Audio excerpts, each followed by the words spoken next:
continuous partial attention is all about using our attention partially, continuously.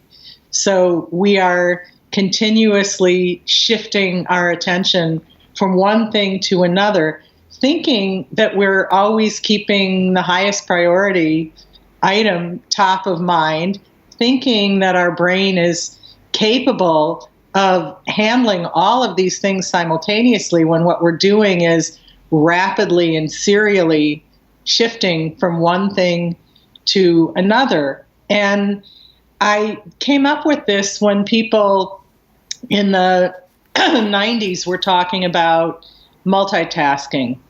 And all I could think was, boy, this is not my mother's multitasking. I mean, my mother's multitasking was she would be working on making a salad for dinner, and I would be telling her about my school day or showing her my homework, or she would be on the phone and at the same time preparing food or tying my shoe, something like that.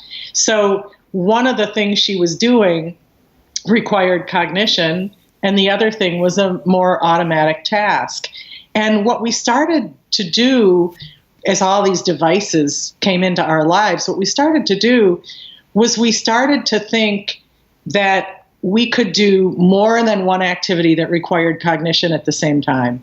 So we would talk on the phone and write an email. Do you know what that feels like when you're on the other end of that? I think I've been doing it all day. Is that person really with me? Did they hear what I just said? What's happening here?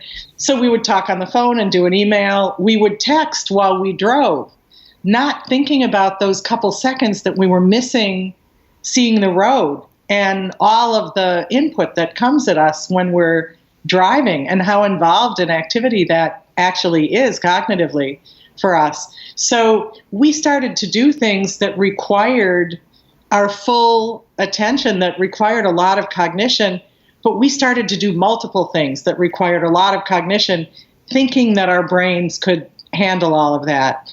And what happened is we experienced more and more and more stress. At the same time as all of this, and something I didn't realize until years later, one of the things that happened after I coined that phrase was that people would ask me, how do we get our attention back? So I began to really dig into how we might get our attention back. And one of the things that I also realized years later was that attention and breathing are very, very connected.